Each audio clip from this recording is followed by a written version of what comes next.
시편 103편. 우리 오랜만에 우리 마하나임 기도 한번 같이 해보도록 하겠습니다. 나는 십자가 하나님의, 다시 처음부터 같이 해요. 시작. 나는 십자가 하나님의 아들이다. 나는 십자가 하나님의 행복이다. 나는 십자가 하나님의 빛이다. 나는 십자가 하나님의 소리이다. 나는 십자가 하나님의 군병이다. 나는 십자가 하나님의 집이다. 나는 십자가 하나님의 자존심이다. 아멘. 아버지 감사합니다. 아버지 진리 앞에 저희 다시 무릎을 꿇습니다.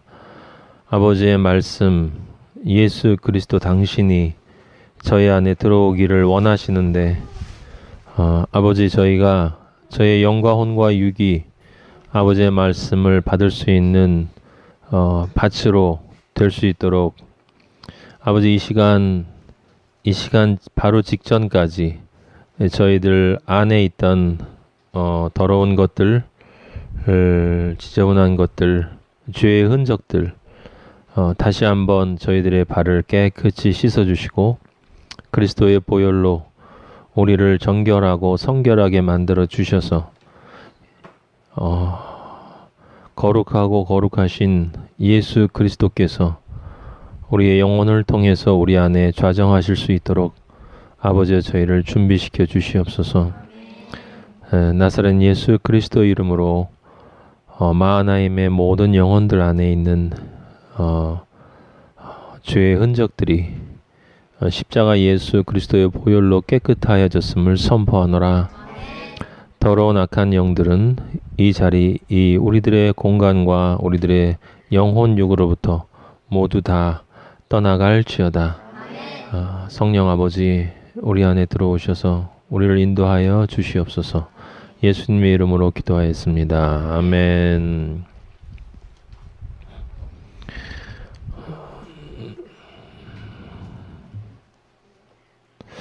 오늘 시편 103편을 같이 보도록 하겠습니다. 아버지가 103편을 같이 읽으라는 마음을 주셔서 읽었는데 말씀의 제목은 송축이에요. 1절, 2절에 계속 뒤에도 나와 있는 송축하라, 송축입니다.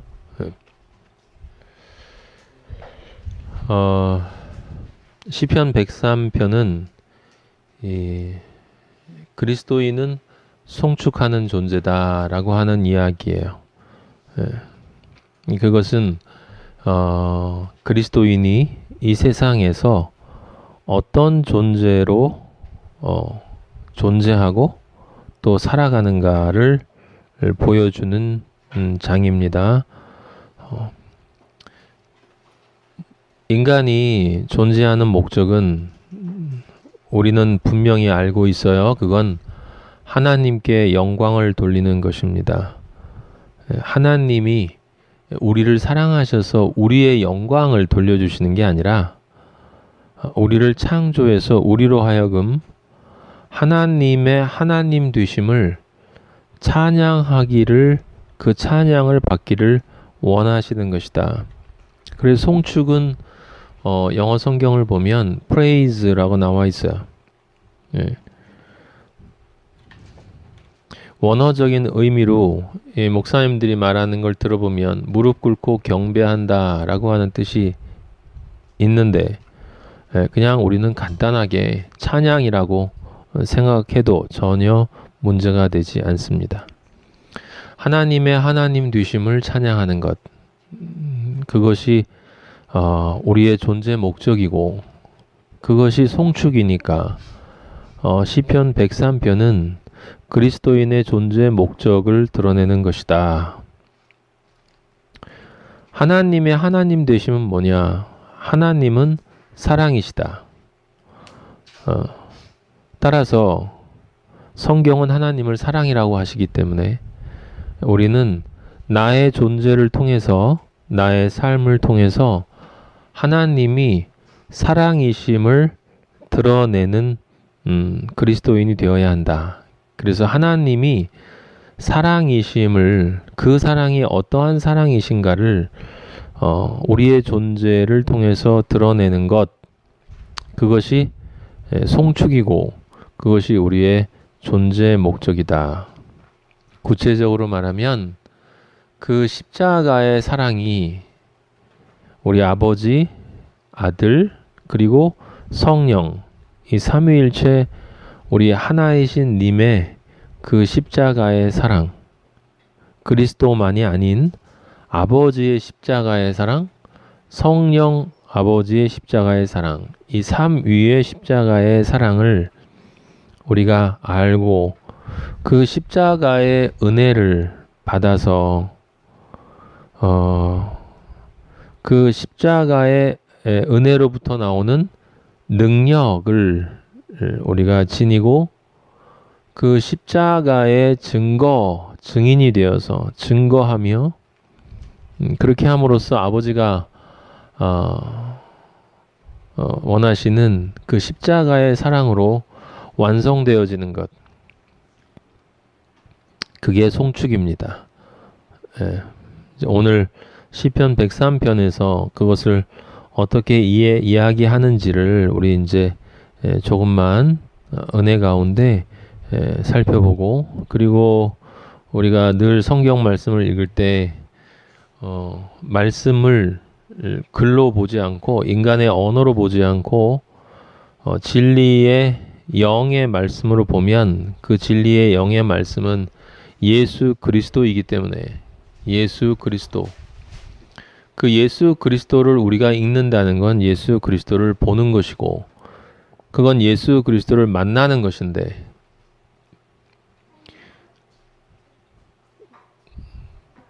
우리의 주님이신 예수 그리스도를 만나는데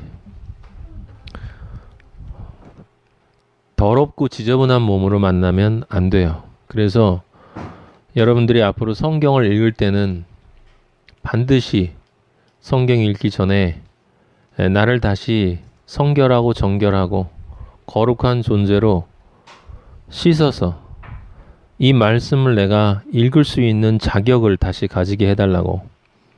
왜냐하면 우리는 끊임없이 우리를 더럽히는 존재이기 때문에 아버지가 주신 그 거룩을 늘 우리 능력으로 유지할 수가 없으니까, 그래서 그렇게 기도를 하고 그렇게 해서 정말 새롭고 깨끗한 존재가 된 다음에 말씀을 읽어야 돼요. 이 세상 사람들이 하는 것처럼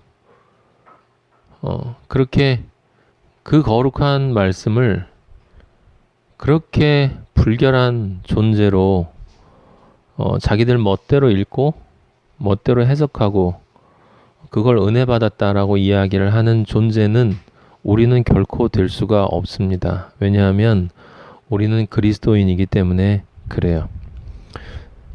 103편 1절 보겠습니다. 내 영혼아 여호와를 송축하라. 내 속에 있는 것들아 그의 거룩한 이름을, 다 그의 거룩한 이름을 송축하라. 여기 보면 내가 여호와를, 내 안에 있는 것들, 내가 여호와를 송축해야겠다라는 말이 아니고 내 영혼아 라고 내가 나의 영혼을 부릅니다. 내가 나의 영혼을 불러서 내 영혼으로 하여금 여호와를 송축하라고 말하고 있어요. 그리스도인은 세상 사람들처럼 나라고 하는 존재를 추상적이고 모호하게 아는 존재가 아니에요. 우리는 이미 다 알고 있지만 많은 기독교인들도 그 지저분한 몸뚱아리로 평생 살면서 만들어진 그 더러운 쇳덩어리의 마음을 나라고 생각하면서 그 더러운 나로 감히 아버지를 송축한다라고 찬양 부르는 걸 우리는 수없이 목격을 합니다. 그리스도인은 세상의 경험을 통해서 만들어진 그 지정의 더러운 덩어리로 쌓여진 마음이 나라고 생각하는 존재가 아니라 그리스도의 보혈로 깨끗해진 내 안의 영혼, 그 영혼만이 진정 아버지가 원하는 나. 물론 우리는 영과 혼과 육의 통일체이지만 이 몸은 결국 썩고 하나님 아버지께서 썩지 않을 새로운 몸을 주실 것이기 때문에 정말 우리가 이 땅에 살면서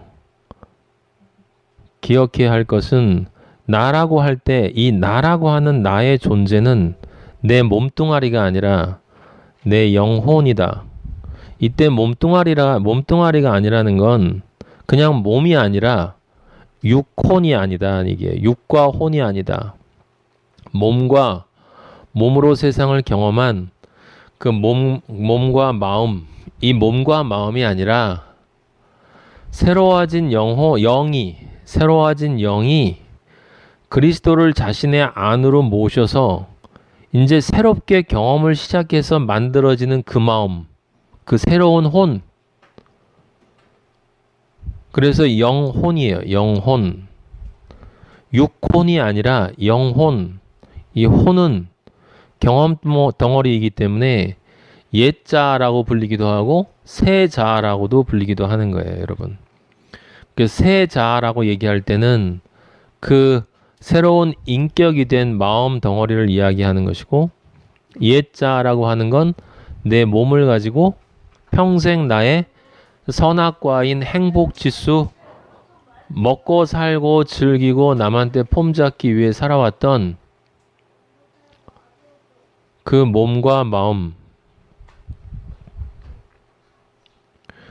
그것이 아니다라고 하는 것입니다. 오늘 다윗은 시편 1절을 통해서 나는 더 이상 내 몸과 마음, 옛자로 아버지를 찬양하는 것이 아니라 진정 아버지의 영과 연합된 나의 영, 그리고 그 영으로부터 시작된 그 첫 경험, 아버지를 처음 만난 그 첫 경험, 그 경험으로부터 시작된 첫 번째 경험에서부터 아버지와 교제함으로써 만들어진 혼, 마음, 그리스도의 마음, 그 영혼으로 나는 여호와를 송축할 것이다.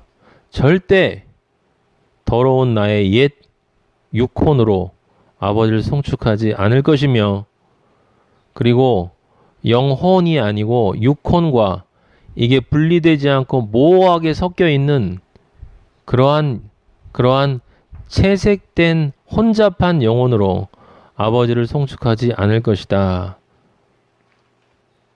그 말이 지금 내 영혼아 여호와를 송축하라 라는 말 속에 들어있는 것입니다. 내 속에 있는 것들이라고 하는 것이 바로 그 마음들을 이야기하는 거예요. 새로워진 그 마음들. 예. 물론 그렇게 내 영혼이 찬양을 할 때 내 몸은 이제 더 이상 내 삶의 주인이 아니고 영혼을 따라오는 겸손의 몸이 되기 때문에 당연히 그 몸은 내 영혼의 송축을 따라올 수밖에 없는 것이다.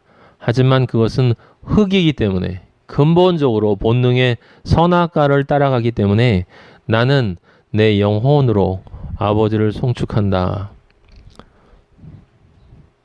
그의 거룩한 이름을 송축하라. 우리 아버지는 이름이 없으신 분인데, 아버지가 이름을 이야기할 때는 그 아버지가 불리어지는 그것이 아버지의 이름이다. 그때 아버지가 불리어진다라고 하는 것은 기호로서 음성으로 불리어지는 것이 아니라 실제 우리가 아버지를 부를 때 아버지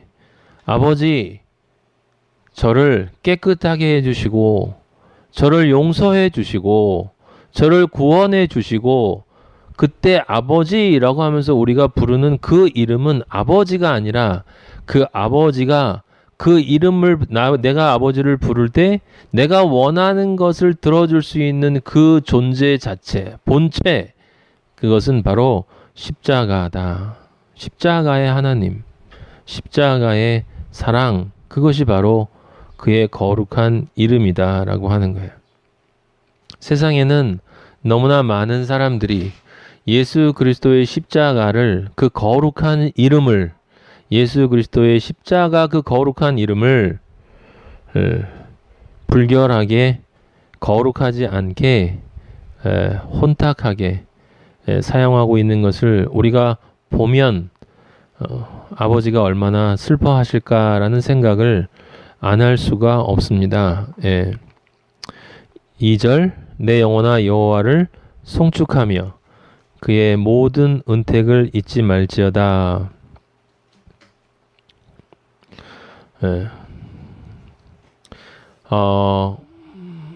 은택이라는 말이 나왔어요. 그러니까 그건 앞에 우리가 왜 여호와를 송축해야 하는가라고 하는 그것에 대해서 그 여호와를 송축해야만 하는 이유는 왜냐하면 우리가 그 이름이 사랑이니까 우리가 받은 사랑이 너무 크다 말이에요. 이 은택이라는 말은 혜택 또는 이득을 얘기하는 거잖아요. 영어로 그 benefit이라고 하는 복이 아니에요. 복. 그러니까 복이라는 단어를 쓰지 않고 여기 은택이라는 단어를 쓰는 건 구체화 시켜서 말하고 싶은 거예요. 추상적인 단어를 이야기하는 게 아니라 무슨 영생을 이야기하는 게 아니라 영생 이렇게 추상적인 단어를 이야기하는 게 아니라 지금 은택이라는 단어를 통해서 다윗은 무슨 이야기를 하고 싶은 거냐면 아버지가 우리에게 주시는 그 선물은 추상적이고 모호한 것이 아니라 구체적이고 분명하고 정확한 것이다. 그건 아주 정확한 것이다. 구체적인 것이다. 그리고 실제 세상 사람들이 그 베니핏이라고 하는 무슨 뭐 투자를 하면 나오는 그런 눈으로 확인할 수 있는 그런 것처럼 실제 우리는 그것을 구체적으로 경험하게 되는 것이다 라고 하는 거예요. 실제 사람들이 그렇게 못 느낀다 하더라도 결국은 그것을 경험하게 되는 것이다 라고 하는 것입니다. 네. 그 은택이 뭐냐? 그게 바로 이제 3절부터 나와 있어요.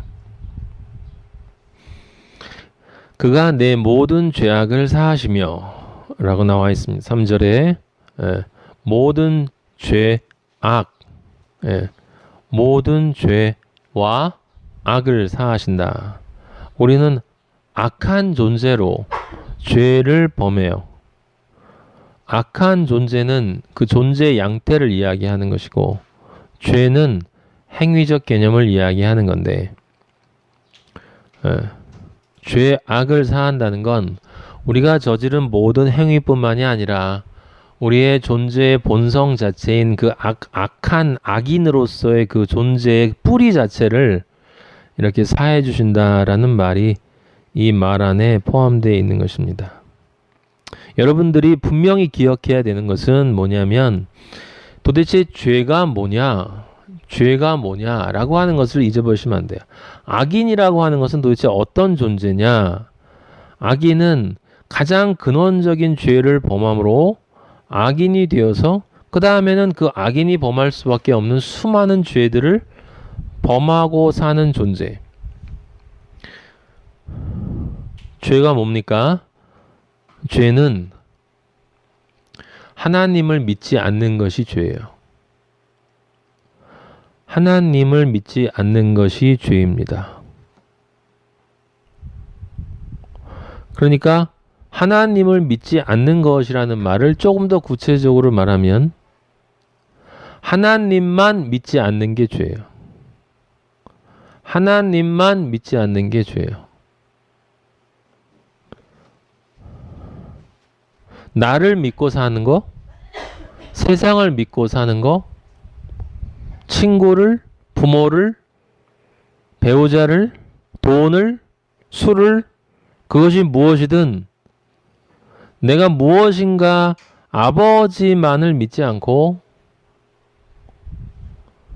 아버지가 아닌 그 무엇인가를 아버지와 대등한 위치에 놓고 믿고 있으면 그것이 죄예요. 그것이 바로 관역을 잘못 쏘는 거예요. 내 관역이 아닌 다른 관역을 쏘는 게 죄다란 뜻이고, 그리고 가장 멍청한 인간은 저 관역이 아버지를 믿는 것이 제대로 된 관역이라는 것을 알면서도 세상 관역과 내 관역을 동시에 쏘는 인간이에요. 세상에 어떤 양궁 선수가 내 관역하고 상대방 관역을 둘 다 맞추겠다고 그 가운데 쏘는 인간이 어디 있어요? 가장 어리석은 인간은 두 개를 다 쏘겠다, 한 방에 맞춰보겠다라고 하는 인간이에요. 근데 그런 인간은 없는데 영적 세계에선 그런 인간 천지라는 거야. 그런 인간 천지예요. 천지. 하나님만 관역을 쐈으면 거기에다만 쏘라. 그 아버지가 말씀하시고 그것을 하지 않는 모든 것이 죄다. 그래서 우리는 죄 가운데 살아왔던 것이다. 하나님 아버지를 알기 전에, 우리가 아버지를 알기 전에 그랬던 것이다 라고 하는 거예요.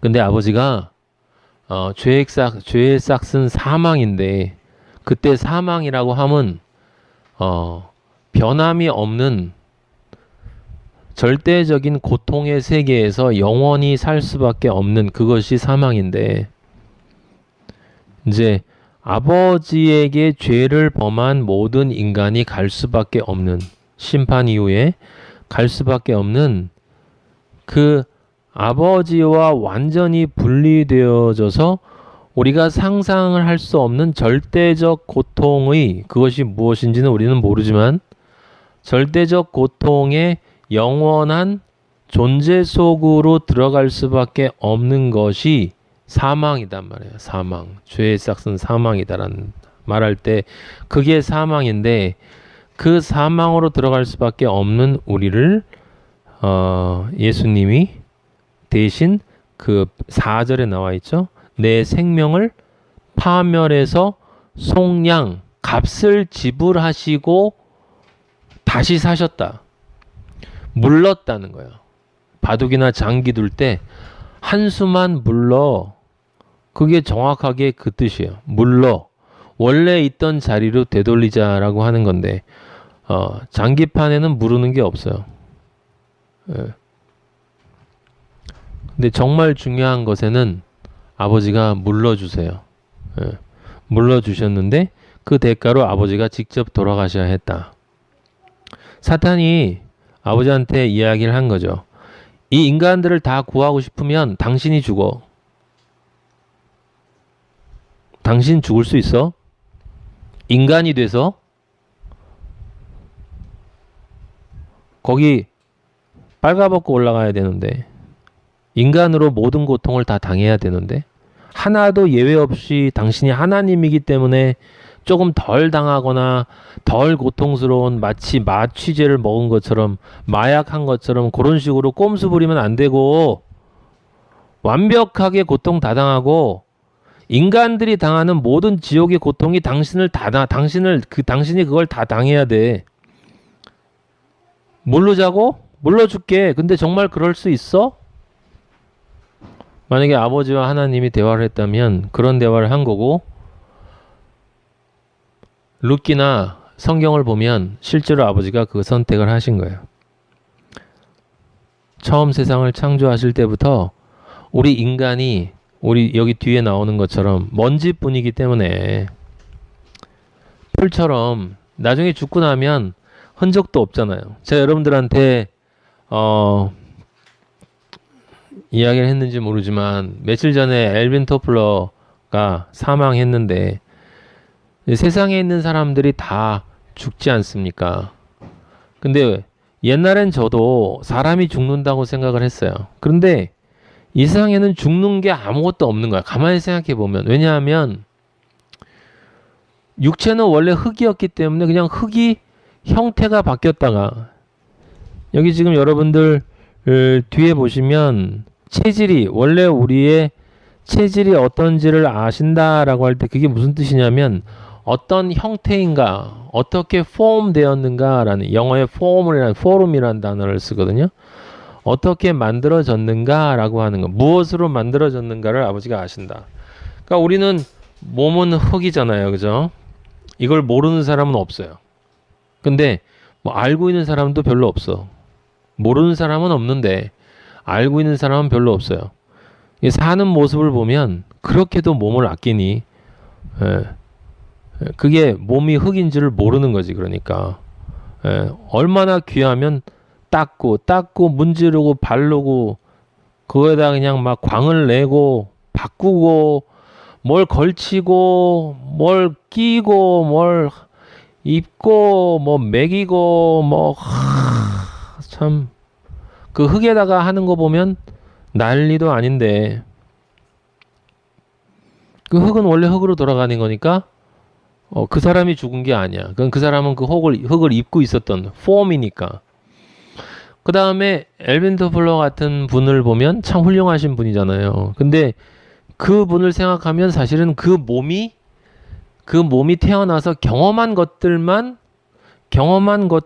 그냥 그 경험한 것들만 기억 속에서 사라지는 거지. 그러니까 그가 제3물결이라는 책을 쓴 것만 그냥 기억 속에 사라지는 거죠. 예. 책은 남아있지만 그것도 흙이니까. 그럼 실제로 가만 보면 나라고 하는 존재는 내 몸뚱아리에 들어와서 세상에서 어떤 경험을 하다가 사람들이 죽었다라고 하면 그냥 거기서 딱 떠나고 거기 마음만 여기 경험 덩어리만 이렇게 남아있는 거예요. 그러니까 인간은 죽는 인간이 하나도 없는 거예요. 영적으로 보면. 단 한 인간도 결코 죽을 수 없다라고 하는 것입니다.